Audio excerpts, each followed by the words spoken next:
السلام علیکم ورحمۃ اللہ وبرکاتہ۔ الصلاۃ والسلام علیک یا رسول اللہ وعلی آلک و اصحابک یا حبیب اللہ۔ اللہ تعالیٰ کا کروڑ احسان شکر کہ اللہ تعالیٰ نے ایک مرتبہ پھر اپنی اس دنیا میں، اللہ تعالیٰ کی بنائی ہوئی دنیا میں، اللہ تعالیٰ کی بنائی ہوئی اس زمین پر چلنا، اللہ تعالیٰ کی نعمتیں کھانا، سانس لینا، دیکھنا اللہ تعالیٰ نے ہمیں نصیب کیا۔ یہ اللہ کا بہت ہی کروڑ شکر ہے کہ ہم زمین کے اوپر ہیں۔ بہت سے لوگ آج کل زمین کے اوپر تھے، آج زمین کے نیچے ہیں۔ جو شکر ادا نہیں کرتا نعمت کا، اس سے نعمت واپس لے لی جاتی ہے۔ تو قدم قدم پہ ہر سانس کے ساتھ اللہ تعالیٰ کا شکر ادا کیا کریں کہ اللہ تعالیٰ نے ہمیں ہزاروں نعمتوں سے نوازا ہے۔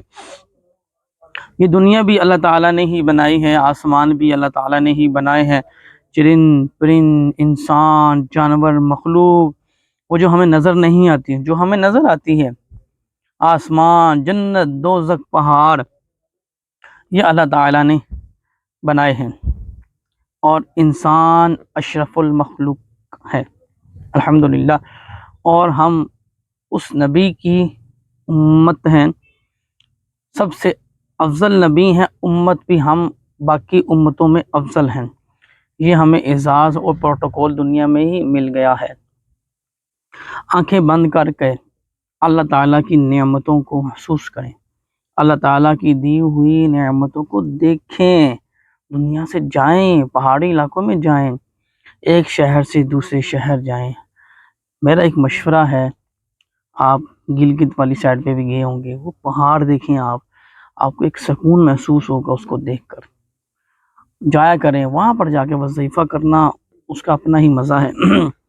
شب برات کی رات کو انشاءاللہ عز و جل آپ کو ایک وظیفہ بتایا جائے گا، جو آپ نے کرنا ہے اور کس پر کرنا ہے، اور اس کا کیا کرنا ہے جس پر آپ نے وظیفہ کرنا ہے، اور اس کو انشاءاللہ آپ کے بہت کون سے فائدے ہونے والے ہیں اس وظیفے کے ساتھ آپ کے لیے۔ مرنے والوں کی فہرست بنانے کا مہینہ شعبان المعظم کا، اس مہینے میں مرنے والوں کے نام بنائے جاتے ہیں، پیش کر دیے جاتے ہیں۔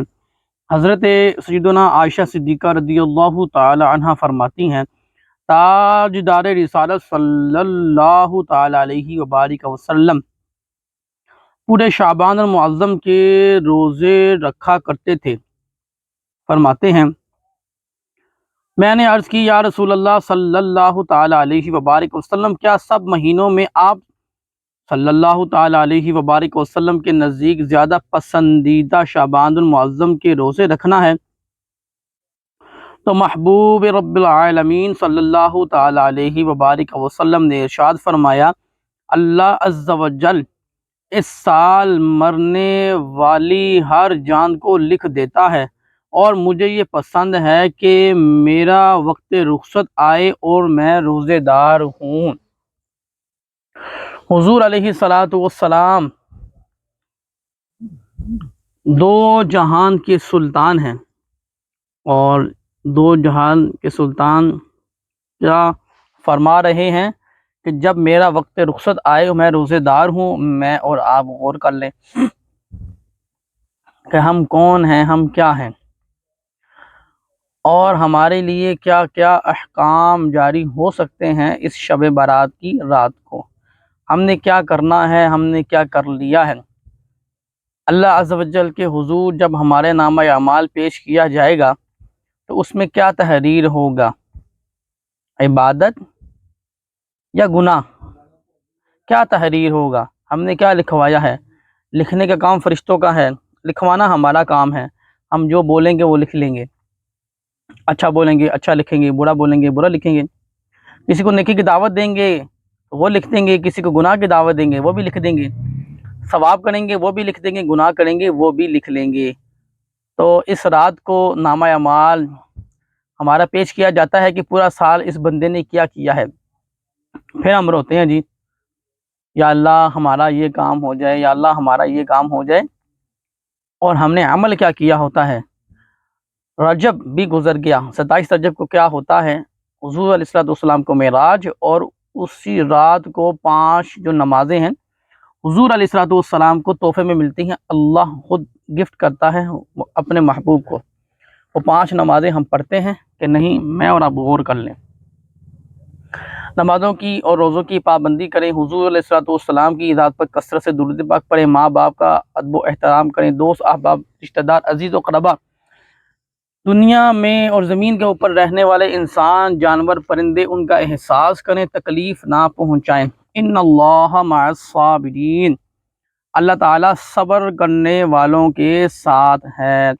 یقیناً صبر کریں گے تو پھر ہی پھل ملے گا، اگر صبر نہیں کریں گے تو ہمیں کیا ملے گا یہ ہمیں معلوم ہے۔ ایک پھول ہے گلاب کا، تو اس کے ساتھ کانٹے بھی ضرور ہوتے ہیں، کیونکہ گلاب اپنی خوشبو ضرور دیتا ہے لیکن اس کی سیفٹی کے لیے 7 کانٹے بھی موجود ہوتے ہیں۔ ہاں، اگر توڑنے والا احتیاط کرے گا، مالی سے پوچھ لے گا تو اس کو اجازت دے دی جائے گی اور بآسانی وہ پھول توڑ بھی دے لے گا اور اس کی خوشبو بھی لے لے گا۔ اور فرمایا گیا کہ اگر کسی قبر کے اوپر تازہ پھول ڈال دیے جائیں تو وہ پھول بھی تسبیح کرتے ہیں، وہ پھول بھی تسبیح کرتے ہیں۔ نفل روزے کا پسندیدہ مہینہ، حضرت عبداللہ بن ابی قیس رضی اللہ تعالی عنہ سے مروی ہے کہ انہوں نے ام المؤمنین حضرت سیدنا عائشہ صدیقہ رضی اللہ تعالی عنہ کو فرماتے سنا، انبیاء کے سرتاج صلی اللہ تعالی علیہ وبارک وسلم کا پسندیدہ مہینہ شعبان المعظم تھا کہ اس مہینے میں روزہ رکھ کر پھر اسے رمضان سے ملا دیتے۔ میں اور آپ غور کر لیں کہ بہت سے کل دنیا میں تھے، آج قبروں میں ہیں، بہت سے کل دنیا میں تھے اور آج قبروں میں ہیں۔ کیا خبر ہمیں 15 شب نصیب ہی نہ ہو، ہمارا فیصلہ ہو چکا ہو، ہم نے دنیا سے جانا ہو، کیا پتہ ہمارا کفن تیار ہو، ہماری قبر تیار ہو، اور مٹی ہمیں پکار رہی ہو کہ آئیں بھئی آئیں۔ اللہ تعالیٰ کی بارگاہ میں دعا کریں کہ اللہ تعالیٰ میں خیر و عافیت کے ساتھ رمضان تک پہنچا دے۔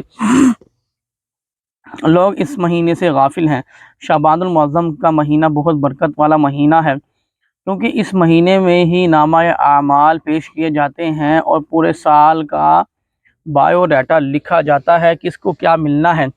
ہاں، اگر جو بے اولاد ہیں وہ اولاد بھی مانگے تو اللہ تعالیٰ اولاد دینے پر قادر ہے، لیکن مانگنے کا طریقہ کیا ہونا چاہیے۔ حضرت اسامہ بن زید رضی اللہ تعالی عنہ فرماتے ہیں، میں نے عرض کی یا رسول اللہ صلی اللہ تعالی علیہ وبارک وسلم، میں دیکھتا ہوں کہ جس طرح آپ صلی اللہ تعالی علیہ وبارک وسلم شعبان المعظم میں نفل روزے رکھتے ہیں، اسی طرح کسی مہینے میں نہیں رکھتے۔ فرمایا رجب اور رمضان کے بیچ میں یہ مہینہ ہے، لوگ اس سے غافل ہیں۔ یعنی حضور نے فرمایا لوگ اس سے غافل ہیں، یقیناً اس میں ایک ایک لمحے میں بہت سی برکات ہیں، تو ہم اس برکات کو حاصل نہیں کر پا رہے، ہمیں وہ آنکھیں نہیں ہمارے پاس کہ ہم اس مہینے کی فضیلت کو جان سکیں۔ لوگ اس مہینے سے غافل ہیں، اس میں لوگوں کے اعمال اللہ رب العالمین عز و جل کی طرف اٹھائے جاتے ہیں۔ یعنی اس مہینے میں جو 15 شبیں، جس کو شب برات کہا جاتا ہے، اللہ کے حضور ہمارے نامہ اعمال پیش کیے جاتے ہیں، اور حضور نے فرمایا اور مجھے یہ محبوب ہے کہ میرا نامہ اعمال اس حال میں اٹھایا جائے کہ میں روزے دار ہوں۔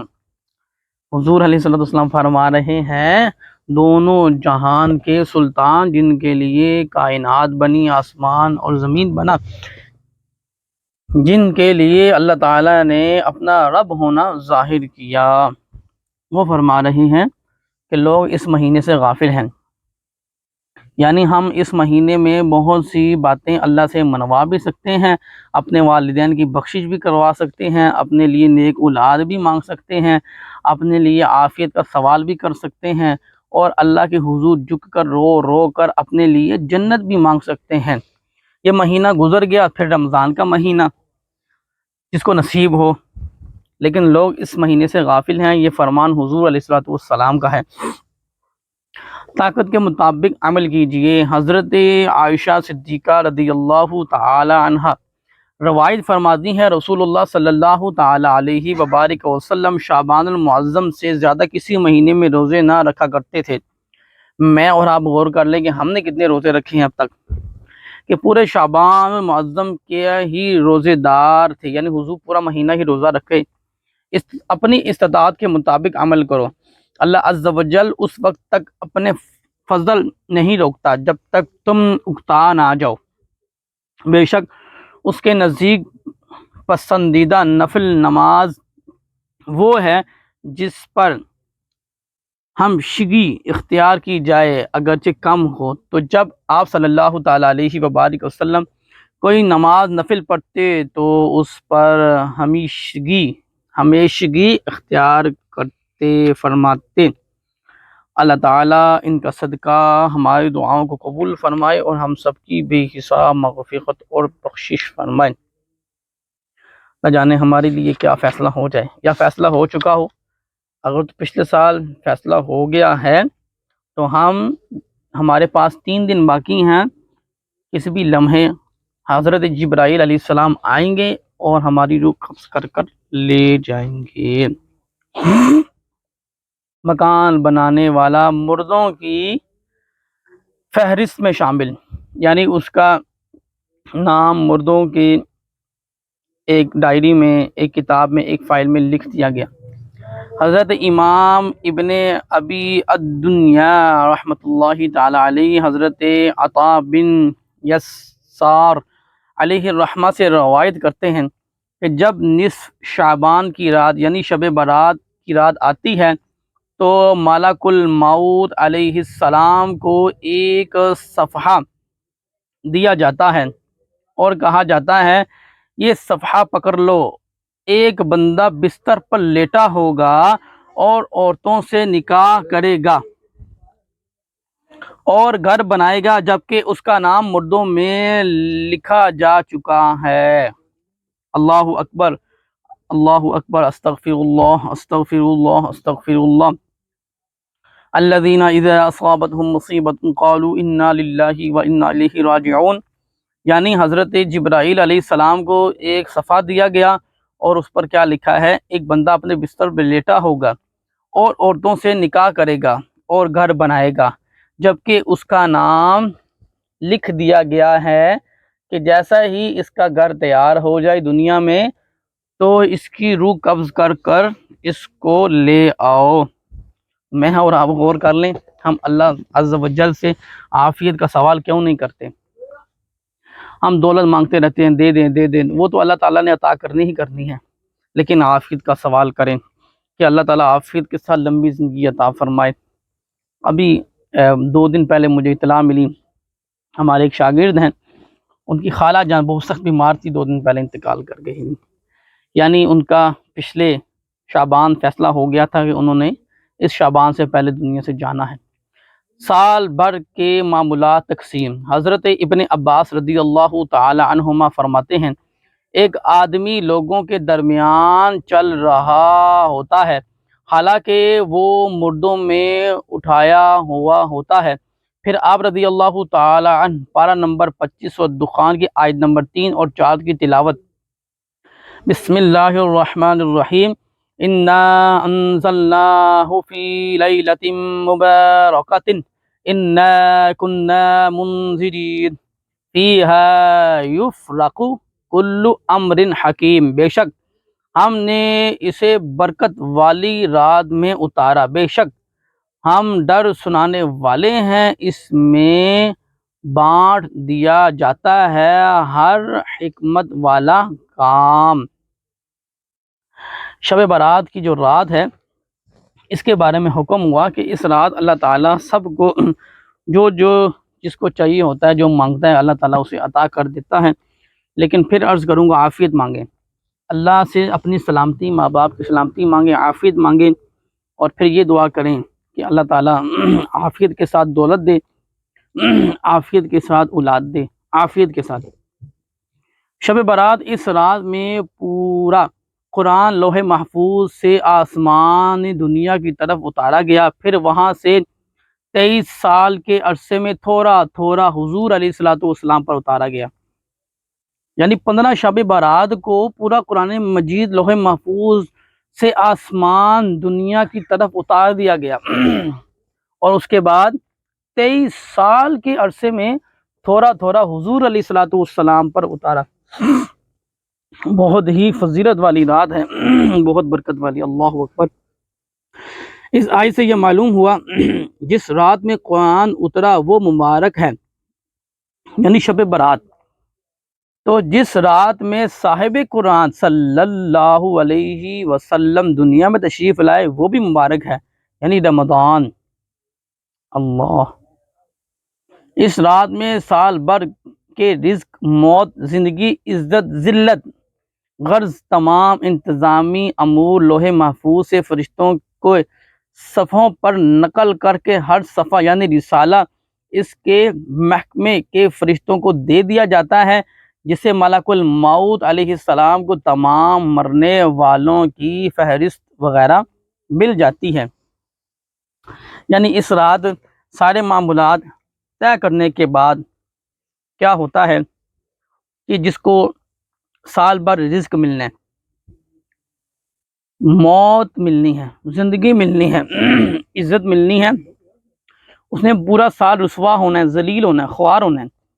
غرض تمام کام یعنی جس فرشتوں کی ڈیوٹی لگی ہوتی ہے جس کام میں، اللہ تعالیٰ اس کام کو سر انجام دینے کے لیے فرشتوں کو مقرر کر دیتا ہے، اور وہ جس کی موت لکھی ہوتی ہے اس کی روح قبض کر لیتا ہے، جس کی زندگی لکھی ہوتی ہے اس کو لمبی زندگی دے دیتا ہے، جس کی عزت لکھی ہوتی ہے دنیا میں اس کو عزت دے دی جاتی ہے، جس کے مقدروں میں ذلت لکھ دی جاتی ہے وہ دنیا میں ذلیل ہوتا ہے، یہاں تک کہ اگلی شب برات نہ آ جائے، پورا سال ذلیل و خوار ہوتا ہے۔ اللہ تعالی محفوظ رکھے، ہماری عزتوں کی حفاظت کریں۔ نازک فیصلوں کی رات، شب برات کی رات کتنی ہی نازک ہے، نہ جانے کس کی قسمت میں کیا لکھ دیا جائے۔ بعض اوقات بندہ غفلت میں پڑا رہ جاتا ہے، یعنی کوئی گاڑی میں گھوم رہا ہے، کوئی کہاں گھوم رہا ہے، کوئی کیا کر رہا ہے، اس کے بارے میں کچھ نہ کچھ طے ہو چکا ہوتا ہے۔ بہت سے کفن دھل کر تیار رکھے ہوتے ہیں مگر پہننے والا بازاروں میں گھوم رہا ہوتا ہے۔ کافی لوگ ایسے ہوتے ہیں کہ ان کی قبریں کھودی جا چکی ہوتی ہیں مگر ان میں دفن ہونے والی خوشیوں میں مست ہوتے ہیں۔ بعض لوگ ہنستے حالانکہ ان کا موت کا وقت اچانک آ جاتا ہے۔ کئی مکانات تعمیر ہوتے ہیں، نہ جانے فرشتہ آ جاتا ہے موت کا اور ان کی روح قبض کر کر لے جاتا ہے، اور وہ دنیا کا کام دنیا میں ہی رہ جاتے ہیں اور اس کو دفنا دیا جاتا ہے۔ اللہ تعالیٰ کی بارگاہ میں دعا ہے کہ اللہ تعالیٰ اس شب برات کا صدقہ ہم سب کی مغفرت فرما دے، اور جو بے اولاد ہیں اللہ تعالیٰ عافیت کے ساتھ، سلامتی کے ساتھ انہیں نیک اولاد دے، جن کے والدین فوت ہو چکے ہیں اللہ تعالیٰ ان کی مغفرت فرمائے۔ نماز فرض ہے، اس کی پابندی کریں تو انشاءاللہ عز و جل آپ کو برکات حاصل ہوں گی۔ اس کے بعد زمین پر جو جانور ہے، انسان ہے، کسی کا دل نہ دکھائیں، کسی کو تکلیف نہ دیں، کیونکہ اللہ تعالیٰ دیکھ رہا ہے، اور فیصلہ کرنے والی ذات بھی اللہ کی ذات ہے۔ یہ نہ سوچیں کہ آپ کسی کو کر رہے ہیں، مار رہے ہیں، تکلیف دے رہے ہیں اور آپ کے ساتھ بھی اچھا ہوگا، نہیں، ایسا نہیں ہو سکتا۔ اس کا بدلہ اللہ تعالیٰ دنیا میں ہی انسان سے لے لیتا ہے اور دنیا میں ہی اس کو سارے معاملات دکھا دیتا ہے، اور پھر وہ اللہ کے حضور جھکتا ہے اور جھک کر معافی مانگتا ہے۔ بھلائیوں والی 4 راتیں ہیں۔ حضرت عائشہ صدیقہ رضی اللہ تعالی عنہ فرماتی ہیں، میں نے نبی کریم صلی اللہ تعالی علیہ وبارک وسلم کو فرماتے سنا، اللہ عز و جل خاص طور پر 4 راتوں میں بھلائیوں کے دروازے کھول دیتا ہے: بقرہ عید کی رات، عید الفطر کی رات، شعبان المعظم کی 15ویں رات، اور 9 اور 10 ذی الحجہ کی رات۔ دروازے کھول دیے جاتے ہیں، جو مانگنا چاہے انسان مانگ لے، لیکن عافیت مانگیں، اللہ سے عافیت مانگیں، عافیت کا سوال کریں۔ جب عافیت مل جائے گی تو تمام چیزیں آپ کو فائدہ دیں گی۔ تو آپ کو انشاءاللہ عز و جل شب برات کی رات آپ نے ایک وظیفہ کرنا ہے، وہ بھی اللہ کا نام ہے، کہ وہ خوش نصیب لوگ ہوتے ہیں جو اللہ کا نام اپنے منہ سے پکارتے ہیں، پھر اللہ تعالیٰ ان کی فریاد کو سنتا ہے، اور پھر اللہ تعالیٰ فرشتوں کو حکم دیتا ہے، جاؤ اسے بیٹے سے نواز دو، اسے بیٹیوں سے نواز دو، اسے دولت سے نواز دو، اسے حج پر بھیج دو، اسے عمرے پہ بھیج دو، دنیا میں چرچے ہو جائیں اس بندے کے۔ یہ اللہ تعالیٰ حکم دیتا ہے فرشتوں کو۔ شب برات کی رات آپ نے 121 بار ہر مرتبہ بسم اللہ الرحمن الرحیم پڑھ کر یا سلام 121 دفعہ پڑھنا ہے۔ بسم اللہ الرحمن الرحیم یا سلام، بسم اللہ الرحمن الرحیم یا سلام، بسم اللہ الرحمن الرحیم یا سلام، بسم اللہ الرحمن الرحیم یا سلام 121 دفعہ پڑھ کر آپ نے اپنا مقصد اپنے ذہن میں رکھنا ہے، تو انشاءاللہ عز و جل اللہ تعالیٰ جو آپ مانگیں گے وہی عطا کرے گا۔ اللہ کو پسند ہے کہ میرا بندہ اپنی زبان سے اقرار کرے، یا اللہ مجھے یہ چاہیے، یا اللہ مجھے یہ چاہیے۔ اللہ خوش ہوتا ہے، اللہ دلوں کے حال تو جانتا ہے، لیکن زبان سے اقرار کریں گے اللہ کی ذات خوش ہوتی ہے، اور پھر اللہ تعالیٰ ڈھیر و ڈھیر نعمتیں نوازتا ہے۔ نعمتیں انسانوں کے لیے ہیں، فرشتوں کے لیے نہیں ہیں، یہ سب کچھ انسانوں کے لیے ہے۔ انشاءاللہ عز و جل ضرور عطا کیا جائے گا۔ اللہ تعالیٰ کی بارگاہ میں دعا ہے اللہ تعالیٰ ہم سب کی بے حساب مغفرت فرمائے، اور آپ کے وظائف پر اور آپ کے عمل میں برکت عطا فرمائے۔ اس کو تقسیم کرنے ہیں چینی کو تقسیم 121 مرتبہ یا سلام، ہر مرتبہ بسم اللہ الرحمن الرحیم پڑھ کر آپ نے چاول بنانے ہیں سفید، اور یہ چینی پر دم کر کے اس میں ڈال دینا ہے، اور وہ چینی والے دودھ والے چاول دودھ میں ڈالنا ہے، اس کو بچوں میں تقسیم کر دینا ہے۔ تو انشاءاللہ عز و جل اس کی برکات آپ کو حاصل ہوں گی۔ خوشبو لگا دیجیے گا، اور انشاءاللہ عز و جل وضو کر کے یہ وظیفہ کیجیے گا۔ انشاءاللہ اس وظیفے کے ساتھ آپ کو بہت برکات حاصل ہوں گی، اور حضور علیہ السلام کی ذات پر درود پاک ضرور پڑھیے گا، اس سے آپ کو 100% کامیابی حاصل ہوگی۔ تو ہو سکے چینی کو کھا لیجیے گا تھوڑی سی اس پہ دم کرنے کے بعد، اور دودھ میں ڈال کر، تو انشاءاللہ دودھ، شکر، چینی انشاءاللہ اس کو تقسیم کیجیے گا۔ جزاک اللہ خیر۔